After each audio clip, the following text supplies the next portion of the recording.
స్వరూపిని నేను, జగతికి శాంతిని నేను, శివబాబా వరదానమై వెలిగే శాంతి కిరణాన్ని నేను. సరిగమగరి సని సరిగరి సరిగరి జ్యోతి స్వరూపిని నేను.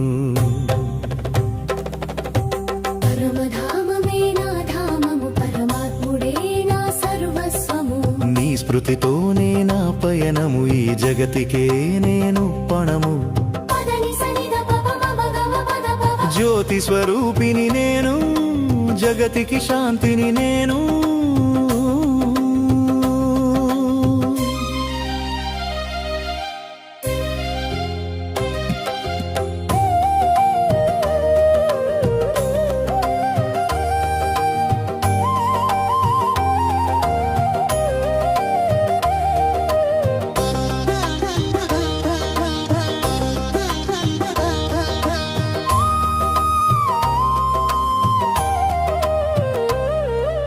దేహాభిమానపు మాయలో నా నిజ రూపం మరచితిని, వికారాల ఉప్పెనలో చిక్కి అలసి సొలసి పడియుంటిని.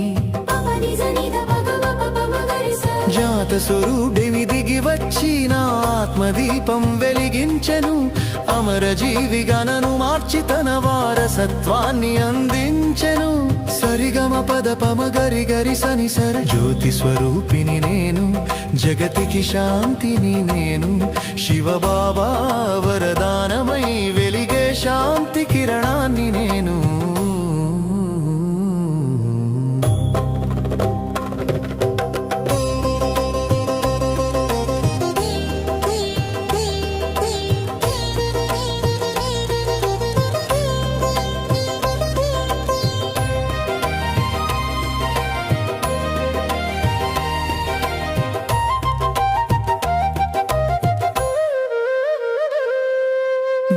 గుణాలని ధరించి విశ్వసేవకై కదిలెదను, ప్రేమ కరుణ శాంతులను ప్రతి హృదయములో నింపెదను.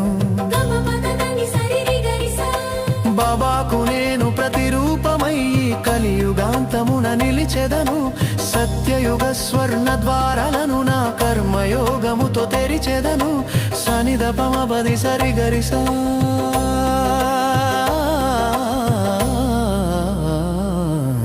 జ్యోతి స్వరూపిని నేను, జగతికి శాంతిని నేను, శివబాబా వరదానమై వెలిగే శాంతి కిరణాన్ని నేను.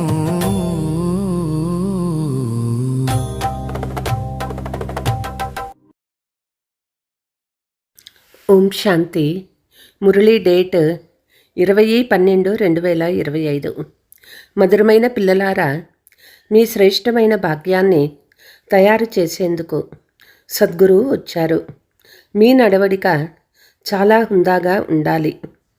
ప్రశ్న: ఇతరులపై దోషము మోపకుండా ఉండేందుకు డ్రామాలో ఏ ప్లాన్ తయారు చేయబడి ఉంది? జవాబు: ఈ పాత ప్రపంచం వినాశనమయ్యే ప్లాను తయారు చేయబడింది. ఇందులో ఎవరి దోషము లేదు. ఈ సమయంలో ఈ ప్రపంచాన్ని నాశనం చేసేందుకు ప్రకృతి చాలా కోపంగా ఉంది. నలువైపులా భూమి కంపిస్తుంది, భవనాలు కూలిపోతాయి, వరదలు వస్తాయి, కరువు కాటకాలు వస్తాయి. అందుకే తండ్రి అంటూ ఉన్నారు, పిల్లలు, ఇప్పుడు ఈ పాత ప్రపంచం నుండి మీ బుద్ధి యోగాన్ని తొలగించుకోండి, సద్గురు శ్రీమతాన్ని అనుసరించండి. జీవించి ఉన్న దేహభావము వదిలి స్వయాన్ని ఆత్మగా భావించి తండ్రిని స్మృతి చేసే పురుషార్థం చేస్తూ ఉండండి. పాట: మనము ఆ మార్గంలో నడుచుకోవాలి. హమే ఉనే రాహే పర్ చల్నా హై. ఓం శాంతి. ఏ మార్గంలో నడుచుకోవాలి? సద్గురువు చూపించిన మార్గంలో నడవాలి. కానీ వీరు ఏ గురువు? లేస్తూ కూర్చుంటూ మానవుల నోటి నుండి వాహ్ గురు అని వెలువడుతూ ఉంటుంది. గురువులైతే అనేక మంది ఉన్నారు. వాహ్ గురు అని ఎవరిని అంటారు? ఎవరిని మహిమ చేస్తారు? సద్గురువు ఒక్క శివబాబా మాత్రమే అయినారు. భక్తి మార్గంలో అనేక మంది గురువులు ఉన్నారు. ఒక్కొక్కరు ఒక్కొక్కరిని మహిమ చేస్తారు. పిల్లల బుద్ధిలో సత్యమైన సద్గురు ఒక్కరేనని, వారినే వాహ్ వాహ్ అని అంటారని ఉంది. సత్యమైన సద్గురువు ఉన్నప్పుడు అసత్యమైన వారు కూడా ఉంటారు. సత్యము సంగమయుగంలోనే ఉంటుంది. భక్తి మార్గంలో కూడా సత్యం యొక్క మహిమను గాయనం చేస్తారు. అత్యంత ఉన్నతమైన తండ్రి ఒక్కరే సత్యమైన వారు, వారే ముక్తిదాతగా మార్గదర్శకులా కూడా అవుతారు. ఈనాటి గురువులు గంగా స్నానానికి కానీ తీర్థయాత్రలకు కానీ తీసుకెళ్లేందుకు మార్గదర్శకులుగా అవుతారు. ఈ సద్గురువు అటువంటి వారు కాదు. అందరూ వీరిని ఓ పతిత పావన రండి అని తలుస్తూ ఉంటారు. పతిత పావనులని సద్గురు ఒక్కరిని మాత్రమే అంటారు. వారు ఒక్కరు మాత్రమే పావనంగా చేయగలరు. ఆ గురువులు పావనంగా చేయలేరు. ఆ గురువులు ఎవరూ నన్ను ఒక్కరిని మాత్రమే స్మృతి చేయమని చెప్పరు. భలే గీతను కూడా చదువుతారు, కానీ అర్థం ఏమాత్రమూ తెలియదు. ఒకవేళ సద్గురువు ఒక్కరే అని తెలుసుకుంటే స్వయాన్ని గురువు అని పిలిపించుకోరు. డ్రామా అనుసారము భక్తి మార్గము డిపార్ట్మెంటు వేరుగా ఉంటుంది. అందులో అనేక గురువులు, అనేక భక్తులు ఉన్నారు. కానీ ఇక్కడ వీరు ఒక్కరు మాత్రమే గురువు. ఆ తర్వాత మొదటి నెంబర్లో వచ్చేవారు దేవీ దేవతలు. ఇప్పుడు వాళ్ళు చివర్లోనూ ఉన్నారు. తండ్రి వచ్చి వీరికి సత్యయుగంలో చక్రవర్తి పదవిని ఇస్తారు. ఇప్పుడు అందరూ ఆటోమేటిక్గా వాపస్ వెళ్ళాలి. అందుకే సర్వులకు సద్గతి దాత ఒక్కరే అని అంటారు. కల్పకల్పము సంగమ యుగంలోనే దేవీ దేవతా ధర్మము స్థాపన అవుతుందని మీకు తెలుసు. మీరు పురుషోత్తములుగా అవుతారు. వారిక ఏ ఇతర పని చేయరు. గతి సద్గతి దాత ఒక్కరే అని గాయనం కూడా చేయబడుతుంది. ఈ మహిమ ఒక్క తండ్రి మాత్రమే, గతి సద్గతి ఒక్క సంగమయుగంలో మాత్రమే లభిస్తుంది. సత్యయుగంలో ఒకే ధర్మం ఉంటుంది. అది కూడా అర్థం చేసుకోవలసిన విషయం కదా. కానీ ఈ బుద్ధి ఇచ్చేది ఎవరు? తండ్రే వచ్చి యుక్తిని తెలుపుతారని మీకు తెలుసు. శ్రీమతాన్ని ఎవరికిస్తూ ఉన్నారు? ఆత్మలకు. వారు తండ్రే కాక సద్గురు టీచర్ కూడా అయ్యారు. జ్ఞానం నేర్పిస్తారు కదా. మిగిలిన గురువులంతా భక్తి మాత్రమే నేర్పిస్తారు. తండ్రి ఇచ్చే జ్ఞానం ద్వారా మీకు సద్గతి లభిస్తుంది. ఆ తర్వాత ఈ పాత ప్రపంచం నుండి వెళ్ళిపోతారు. మీది అనంతమైన సన్యాసము. తండ్రి తెలియచేస్తారు, ఇప్పుడు మీ 84 జన్మల చక్రము పూర్తి అయింది. ఇప్పుడు ఈ ప్రపంచము సమాప్తమైపోతుంది. ఎవరికైనా వ్యాధి సీరియస్గా ఉంటే మీరింక పోయేవారు వీరినేం గుర్తుంచుకోవాలని అంటారు. శరీరం సమాప్తమైపోతుంది. ఆత్మ వెళ్ళి మరొక శరీరాన్ని తీసుకుంటుంది. ఆశ పోతుంది. బ్రతుకుతారని నమ్మకం లేకుంటే బెంగాల్లో గంగా నదికి తీసుకువెళ్ళి ప్రాణం పోవాలని నీటిలో ముంచేస్తారు. మూర్తులను కూడా పూజించి నీటిలో ముంచి మునిగిపో అని అంటారు. ఇప్పుడు ఈ మొత్తం పాత ప్రపంచమే మునిగిపోతుందని మీకు తెలుసు. అగ్ని ప్రమాదాలు జరుగుతాయి. ఆకలితో మనుషులు మరణిస్తారు. ఈ పరిస్థితులన్నీ రానున్నాయి. భూకంపాలలో ఇండ్లు మొదలైనవన్నీ పడిపోతాయి. ఇప్పుడు ప్రకృతికి కోపం వస్తే అందరినీ సమాప్తం చేసేస్తుంది. ఇటువంటి పరిస్థితులు ప్రపంచమంతటికీ వస్తాయి. అనేక విధాలుగా మృత్యువు కబళిస్తుంది. బాంబ్స్లో కూడా విషం నింపబడుతుంది. కొద్దిగా వాసన వస్తేనే తెలివి తప్పి పడిపోతారు. ఏమేం జరుగుతాయో పిల్లలు మీకు తెలుసు. ఇవన్నీ చేయించేదెవరు? తండ్రైతే చేయరు. ఇది డ్రామాలో నిర్ణయించబడి ఉంది. ఎవరిని దూషించరు. డ్రామాలో ఈ ప్లాన్ తయారు చేయబడి ఉంది. పాత ప్రపంచమే మళ్ళీ కొత్త ప్రపంచంగా అవుతుంది. ప్రకృతి ఆపదలు వస్తాయి. వినాశనం తప్పకుండా జరుగుతుంది.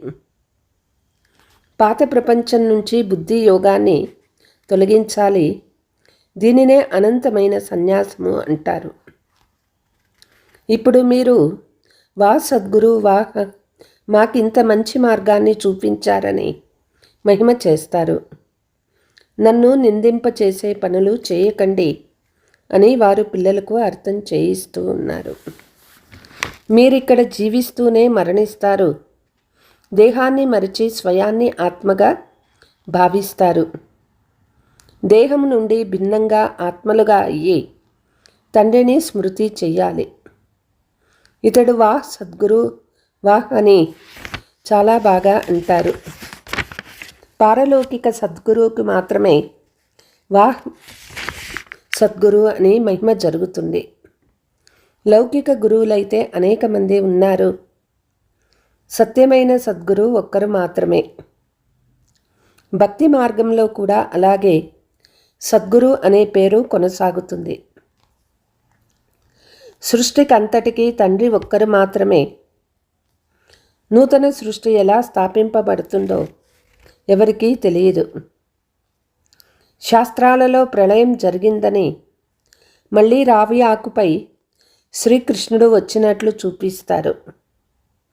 రావి ఆకుపై ఎలా వస్తాడో ఇప్పుడు మీకు తెలుసు. కృష్ణుని మహిమ చేసినందున ఎలాంటి లాభము లేదు. మిమ్మల్ని ఉన్నత కళలోకి తీసుకువెళ్ళేది సద్గురువు లభించారు. మీరు ఉన్నతి అయితే మీ కారణంగా అందరికీ మేలు జరుగుతుందని అంటారు. కనుక ఆత్మల తండ్రి కూర్చొని ఆత్మలకు అర్థం చేయిస్తారు. 84 జన్మలు కూడా ఆత్మనే తీసుకుంటుంది. ప్రతి జన్మలో నామరూపాలు మారిపోతాయి. ఫలాని వారు 84 జన్మలు తీసుకున్నారని అనరు. ఆత్మ 84 జన్మలు తీసుకుంటుంది. శరీరాలైతే మారిపోతూ ఉంటాయి. ఈ విషయాలన్నీ మీ బుద్ధిలో ఉన్నాయి. బుద్ధిలో జ్ఞానమంతా మెదులుతూ ఉండాలి. ఎవరైనా వస్తే వారికి జ్ఞానము తెలపాలి. ఆదిలో దేవీ దేవతారాధ్యం ఉండేది. తర్వాత మళ్ళీ మధ్యలో రావణరాధ్యం వచ్చింది. మెట్లు దిగుతూ వచ్చారు. సత్యయుగంలో సదా ప్రధానమని అంటారు. తర్వాత సతో రజో తమో గుణాలలోకి దిగజారుతూ వస్తారు. చక్రం తిరుగుతూ ఉంటుంది. బాబా మమ్మల్ని 84 జన్మల చక్రంలోకి ఎందుకు తీసుకురావాలి? కొంతమంది అంటారు. కానీ ఈ సృష్టి చక్రము అనాదిగా తయారై ఉంది. దీని ఆది మధ్యాంతాలు తెలుసుకోవాలి. ఇది తెలియని మనుషులను నాస్తికులని అంటారు. తెలుసుకున్నందున మీకు ఎంత ఉన్నత పదవి లభిస్తుంది. ఈ చదువు అత్యంత ఉన్నతమైనటువంటిది. చాలా పెద్ద పరీక్ష పాస్ అయిన వారి హృదయంలో మాకు చాలా పెద్ద పదవి లభిస్తుందని చాలా ఖుషి ఉంటుంది. ఈ లక్ష్మీనారాయణులు తమ పూర్వజన్మలో నేర్చుకొని మనుషుల నుండి దేవతలుగా అయ్యారని మీకు తెలుసు. ఈ చదువు ద్వారా రాజధాని స్థాపన అవుతూ ఉంది. చదువు ద్వారా చాలా గొప్ప పదవి లభిస్తుంది. ఆశ్చర్యం కదా? పెద్ద పెద్ద మందిరాలు ఏవైతే కట్టించారో, లేపక గొప్ప గొప్ప విద్వాంసులు మొదలైన వారు ఎంతమంది ఉన్నారో వారిని సత్యయుగం ఆదిలో వీరు ఎలా జన్మించారని అడగండి. వారు తెలుపలేరు. ఇది గీతలో తెలిపిన రాజయోగమే అని మీకు తెలుసు. గీతను పఠిస్తూ వచ్చారు, కానీ దానివల్ల ఏ లాభము ఏమాత్రమూ కలగలేదు. తండ్రి కూర్చొని మీకు వినిపిస్తూ ఉన్నారు. బాబా, మేము 5000 సంవత్సరాల క్రితం కూడా మీతో కలిశామని అంటారు. ఎందుకు కలుసుకున్నారు? స్వర్గ వారసత్వం తీసుకునేందుకు, లక్ష్మీనారాయణులుగా అయ్యేందుకని అంటారు. పిల్లలు, పెద్దవాళ్ళు, వృద్ధులు మొదలైన వారు ఎవరొచ్చినా ఇది తప్పనిసరిగా నేర్చుకునే వస్తారు. ఇదే లక్ష్యము. ఇది సత్యమైన సత్యనారాయణ కథ. రాజ్యస్థాపన జరుగుతూ ఉందని కూడా మీకు తెలుసు. బాగా అర్థం చేసుకున్న వారికి ఆంతరిక సంతోషం ఉంటుంది. బాబా అడుగుతూ ఉన్నారు, రాజ్య పదవి తీసుకునే ధైర్యం ఉందా? ఎందుకు లేదు బాబా?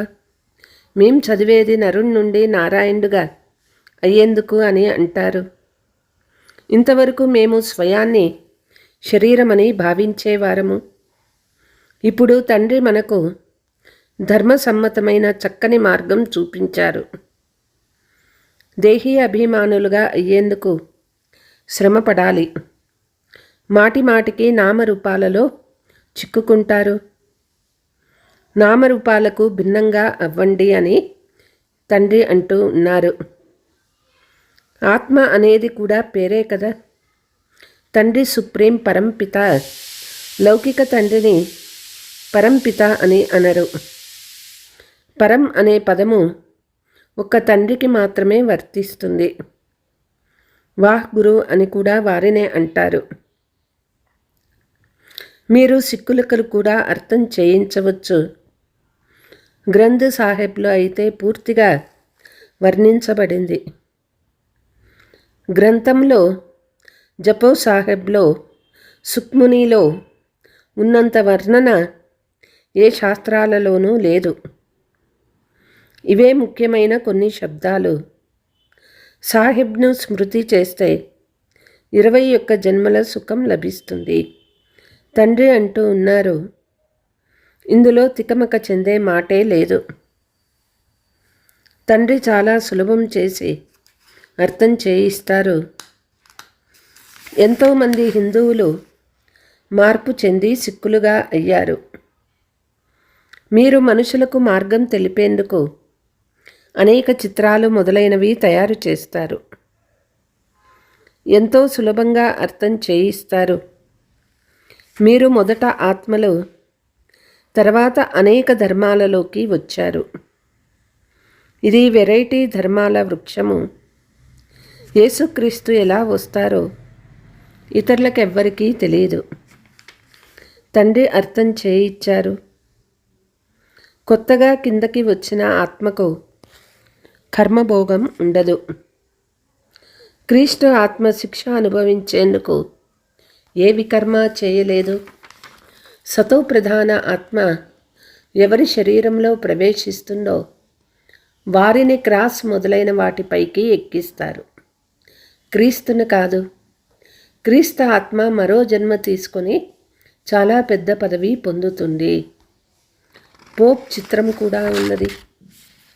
अच्छा, मीठे मीठे सिकीलते बच्चों प्रति माता पिता बाप दादा का याद प्यार और गुड मॉर्निंग.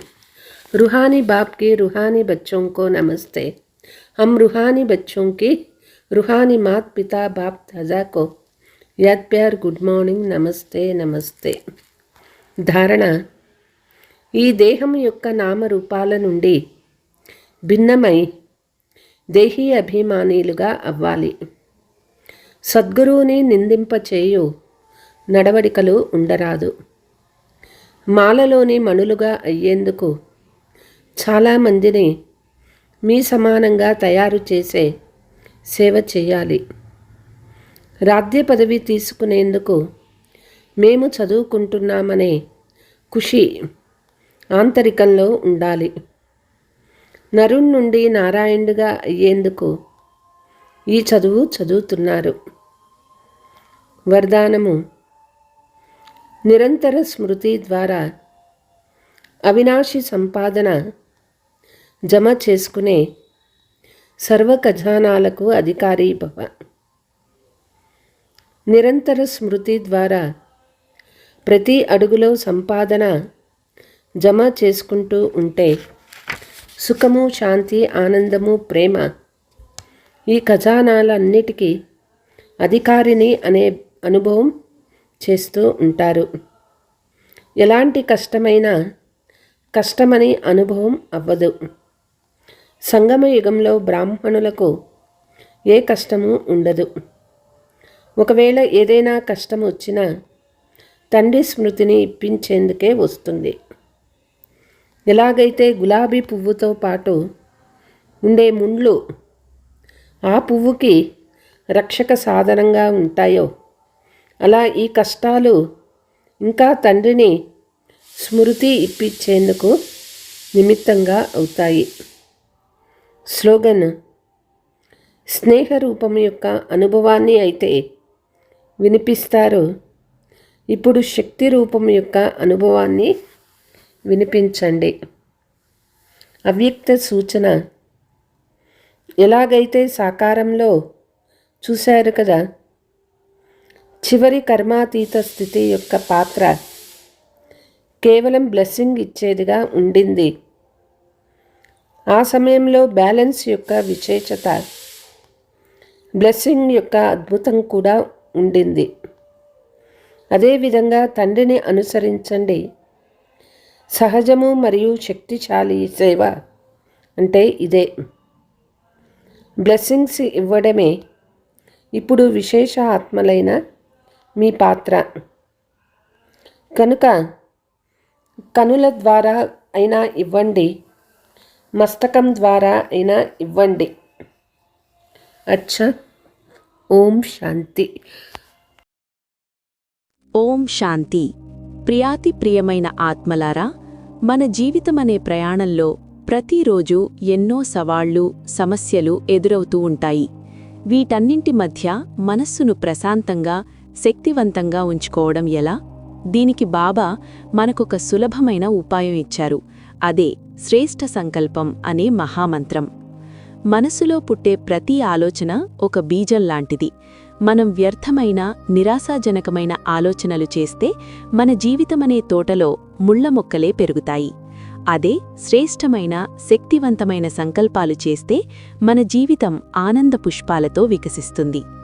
నేనొక శక్తిశాలి ఆత్మను, పరమాత్ముని అండ నాకు ఎల్లప్పుడూ ఉంది, ప్రతీదీ మంచికే ఎరుగుతుంది వంటి ఒక్కో శ్రేష్ఠ సంకల్పం మన చుట్టూ ఒక శక్తివంతమైన రక్షణ కవచాన్ని సృష్టిస్తుంది. మీ జీవితానికి భగవంతుడే ఇన్ఛార్జ్. మన జీవితంలో అతిపెద్ద భారం ఏమిటంటే అన్నీ నేనే చెయ్యాలి, ఈ బాధ్యత నాదే అని అనుకోవడం. ఈ నేను అనే అహంకారమే మనల్ని అలసిపోయేలా చేస్తుంది. కాని సర్వశక్తివంతుడైన ఆ తండ్రి శివపరమాత్ముడు మనకు చెప్తున్నారు, పిల్లలారా, మీ జీవితమనే నావకు నన్ను కెప్టెన్గా చేయండి, మీ అన్ని భారాలను నాకిచ్చేయండి. ఎప్పుడైతే మనం మన జీవితానికి ఆ భగవంతుడినే ఇన్ఛార్జిగా చేసుకుంటామో అప్పుడు మనం తేలికైపోతాం. ఒక చిన్న పిల్లవాడు తన తండ్రి చేతిని పట్టుకున్నప్పుడు ఎంత నిశ్చింతగా ఉంటాడో, అలాగే మనం కూడా బాబా చేతిని పట్టుకుంటే మనకు ఎలాంటి చింత ఉండదు. బాధ్యత ఆయనది, మనం కేవలం ఆయన చూపిన మార్గంలో నడిచే నిమిత్తమాత్రులం. నిశ్చింతగా ఉండండి, అద్భుతం జరుగుతుంది. చింత ఉన్నచోట పరమాత్ముని చింతన ఉండదు. ఎప్పుడైతే మనం అన్ని భారాలను ఆయనపై వేసి నిశ్చింత బాద్షాలుగా మారిపోతామో అప్పుడు మన జీవితంలో అద్భుతాలు జరగడం మొదలవుతాయి. నిశ్చింత స్థితి అంటే ఏమీ చెయ్యకుండా కూర్చోవడం కాదు. పూర్తి విశ్వాసంతో మన కర్మలను చేస్తూ ఫలితం గురించి ఆందోళన చెందకుండా ఉండటం.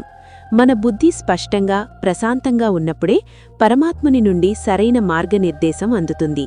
ఆ గైడెన్స్ ప్రకారం మనం చేసే ప్రతి కర్మలో విజయం నిశ్చితం. సమస్యలు మేఘాల్లా వచ్చి వాటంతటావే తొలగిపోతాయి.